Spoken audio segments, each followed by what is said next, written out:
যে খবরে নজর, বিরোধীদের চাপে সংসদে এসআইআর নিয়ে আলোচনায় রাজি মোদী সরকার। আগামী মঙ্গলবার এসআইআর নিয়ে আলোচনা হবে লোকসভায়।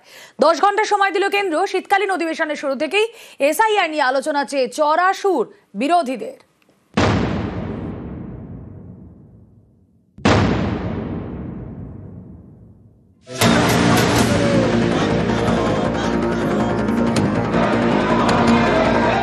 এসআইআর নিয়ে শুরু থেকেই গরম সংসদের শীতকালীন অধিবেশন। সংসদে এসআইআর নিয়ে আলোচনা চেয়ে বিক্ষোভ দেখান বিরোধীরা, যার জেরে মঙ্গলবার দফায় দফায় মুলতবি হয়ে যায় লোকসভা। এসআইআর বিক্ষোভ চলে রাজ্যসভাতেও। দিনের শেষে সংসদের বিরোধী নেতাদের সঙ্গে বৈঠক করেন সংসদ বিষয়ক মন্ত্রী কিরেন রিজিজু। বৈঠকের পর মন্ত্রী জানান, এসআইআর নিয়ে সংসদে আলোচনায় রাজি কেন্দ্রীয় সরকার। ऑल पार्टी फ्लोर लीडर्स का मीटिंग अच्छी तरह से हुई है। इस बात पे सहमति हो पाया है कि मंडे को लोकसभा में वंदे मातरम के 150 साल पूरे होने पर हम विशेष चर्चा करेंगे। मंगलवार को लोकसभा में इलेक्शन रिफॉर्म्स को लेकर के हम दिन भर चर्चा करेंगे। 10 घंटे का टाइम तय किया गया है। रिफॉर्म्स का जब चर्चा होगी तो एसआईआर का मुद्दा भी वो उठा सकते हैं। বাদল অধিবেশনের সময়ও 5 সপ্তাহ ধরে parliamentary affairs minister Kiren Rijiju এবং এলওএইচ নাড্ডাজি সবাই বলে গেছিলেন যে আমরা আলোচনা করব, কবে করব জানাবো। শেষ পর্যন্ত ওরা আলোচনা করেননি, ফলে ওদের কথার ভরসা ওরা নিজেরাই হারিয়েছে। যদি আলোচনা করে আমরা স্বাগত জানাই, আলোচনা তো অবশ্যই করা উচিত। তৃণমূলের রাজ্যসভার নেতা ডেরেক ওব্রায়েন সোশ্যাল মিডিয়ায় লেখেন, সংসদ যাতে মসৃণভাবে চলতে পারে তার জন্য দায়িত্বশীল বিরোধীদের যা করা উচিত আমরা তাই করেছি। এসআইআর নিয়ে আলোচনা অবশ্যই সবার আগে, কিন্তু সংসদীয় গণতন্ত্রের রীতি মেনে আমরা কৌশলে বদল করেছি, সরকারের প্রস্তাব মেনে নিয়েছি। আলোচনায় আমরা সরকারের আসল রূপ সামনে এনে দেব। এর আগে এদিন সকালে সংসদের মকরদ্বারের সামনে প্ল্যাকার্ড হাতে বিক্ষোভ দেখান বিরোধী সাংসদরা।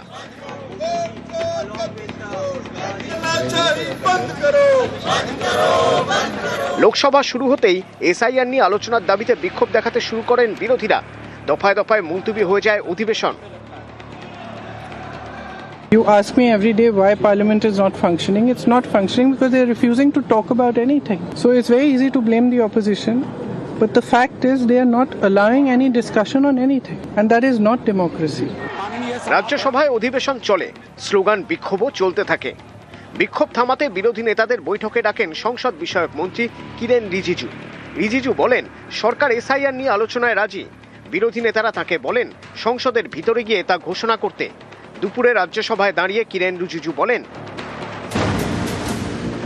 কেন্দ্রীয় সরকার এসআইআর নিয়ে আলোচনায় রাজি, তবে আগে বন্দে মাতরমের 150 বছর উপলক্ষে আলোচনা হবে। তারপর সিদ্ধান্ত হবে এসআইআর নিয়ে কবে এবং কতক্ষণ আলোচনা করা যায়। পাল্টা বিরোধীরা বলেন, এসআইআর অত্যন্ত গুরুত্বপূর্ণ বিষয়, এতজন মানুষের প্রাণ গিয়েছে, এসআইআর নিয়ে সবার আগে আলোচনা করতে হবে।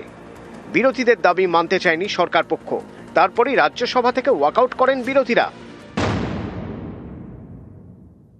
इतनी बड़ी बिहार में हार हुई, एक व्यक्ति ने कॉम्प्लेन नहीं किया करोड़ों वोटर्स में कि हमारा नाम गलत कटा या हमको वोट देने नहीं दिया गया। बिहार में किसी बीएलओ ने कहा कि हमको दबाव पड़ रहा है। तो ये कहानी कहां से आ रही है? क्योंकि बंगाल में घुसपैठियों को बचाने की कवायद चल रही है ताकि उनकी सरकार में घुसपैठिए वोट दें।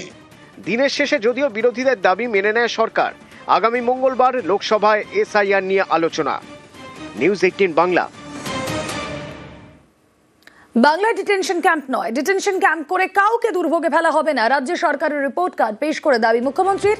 রাজ্যের বিষয়ে কেন্দ্রকে হস্তক্ষেপ না করতে অনুরোধ। কেন্দ্রের হস্তক্ষেপ হলে রাজ্যবাসীকে সর্বশক্তি দিয়ে রক্ষা, রাজ্যবাসীকে আশ্বস্ত করেছেন মমতা বন্দ্যোপাধ্যায়। আমি কমিউনাল পলিটিক্স করি না, কিন্তু আমি সেকুলার পলিটিক্স করি। আমি সংবিধান মানি, তাই সর্বধর্মের সব মানুষকে সম্মান করি। বাংলায় সবার জন্য মনে রাখবেন, নিশ্চিন্ত নিরাপত্তা। এখানে কোনো ডিটেনশন ক্যাম্প করে আমরা কাউকে দুর্ভোগের অরাজকতা সৃষ্টি করতে দিই না। বাংলার মানুষ বাংলায় ভালো থাকুন। আমরা যেমন অন্য রাজ্য নিয়ে ইন্টারফেয়ার করি না, তেমনি দয়া করে কেন্দ্রীয় সরকার আপনার কিছু বলার থাকলে রাজ্য সরকারকে বলবেন, কিন্তু আপনারা এমন কিছু হুলিয়া জারি করবেন না যেটা আগেকার দিনে ব্রিটিশ রাজারা করতো বা ব্রিটিশ শাসকরা করতো। ওটাকে আমরা বলি ইনস্ট্রাকশন। ফোর্সফুল ইনস্ট্রাকশন দেবেন না যাতে মানুষের ক্ষতি হয়। আর সেটা যদি করেন রাজ্য সরকার থেকে মানুষকে যতটা মদত করার, আমরা তো করবই, কারণ আমরা তো মানুষের কাছে দায়বদ্ধ, আমরা গণতন্ত্রের কাছে দায়বদ্ধ, আমরা সংবিধানের কাছে দায়বদ্ধ, আমরা নাগরিক অধিকারের কাছে দায়বদ্ধ, আমরা গণতন্ত্রের প্রতি দায়বদ্ধ। এসআইআর এর কাজে মৃত অসুস্থদের পাশে রাজ্য, মৃতের পরিবারকে 2 লক্ষ আর্থিক সাহায্য, অসুস্থ চিকিৎসারতদের 1 লক্ষ আর্থিক সাহায্যের ঘোষণা মুখ্যমন্ত্রী। অনেক মানুষ মারা গেছে ইতিমধ্যেই, দুঃখে সুইসাইড করে এসআইআর এ, তাদের জন্য আমরা পুরো সমবেদনা জানাই। আমার বিএলওরাও মারা গেছে, বিএলওদের প্রত্যেকটা পরিবার যারা মারা গেছে 2 লক্ষ টাকা করে অলরেডি 2টো পরিবারে দেওয়া হয়েছে, একটা বাকি আছে, যদি কেউ নিতে চায় দিয়ে দেবো, তারা যদি রাজি থাকে। আর যারা অসুস্থ হয়ে হসপিটালে ভর্তি আছে 1 লক্ষ টাকা করে দিয়ে দাও। আর একটা হচ্ছে এসআইআর এ যারা মারা গেছে আইদার সুইসাইড অর ট্রমায় অর এখনো স্ট্রোকে ভর্তি আছে, 39 জন মারা গেছে এখনো পর্যন্ত যতটুকু আমার নলেজে আছে। 13 জন হসপিটালে সিরিয়াস আছে ইনক্লুডিং বিএলও, আর 3 জন হচ্ছে যারা সুইসাইড কমিট করতে গেছিল সিরিয়াস আছে। বুথ ভোটার নিয়ে শ্রমিকের নিশানায় তৃণমূল, ফাঁকা জমি প্লটেও তৃণমূলের ভোটার বলে কটাক্ষ, মঙ্গল গ্রহে বিজেপি বলে পাল্টা কটাক্ষ কুণালের।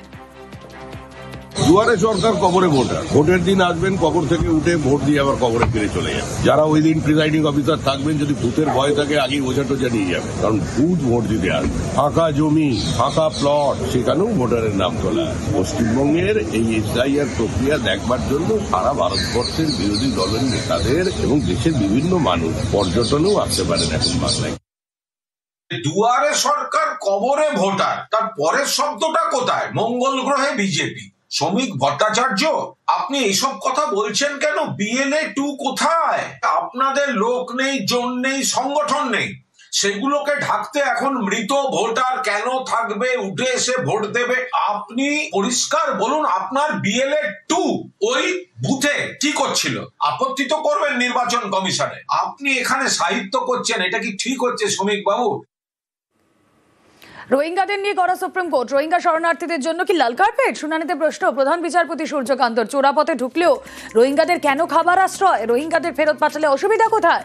5 জন নিখোঁজ রোহিঙ্গার মামলায় পর্যবেক্ষণ প্রধান বিচারপতি Suryakant. Chief justice of India है, सब जज को कोई लूज कमेंट करना नहीं चाहिए। पहले जो था हमारा इंडियन जुडिशियरी में, जज लोग कम बात करते थे और जजमेंट के जो बोलना है वो बोलते थे। आजकल जज लोग ज्यादा बात करते हैं टीआरपी बढ़ाने के लिए, जजमेंट नहीं देते हैं। That is all difficulty. এই ধরনের পর্যবেক্ষণ অত্যন্ত স্বাভাবিক। যারা সংবিধানকে মানেন তাদের সবার ক্ষেত্রে এই ধরনের পর্যবেক্ষণ বা এই ধরনের বক্তব্যই সবাই এক্সপেক্ট করবে। এটা হতে পারে না যে কোনো যে কেউ এসে এইখানে থাকতে পারবে। এটা কোনো ধর্মশালা নয়, ধর্মশালা হওয়া উচিতও নয়। যে সুপ্রিম কোর্ট যে কথা বলেছে তাকে আমরা স্বাগত জানাচ্ছি। বাংলাদেশের কোর্টে জামিন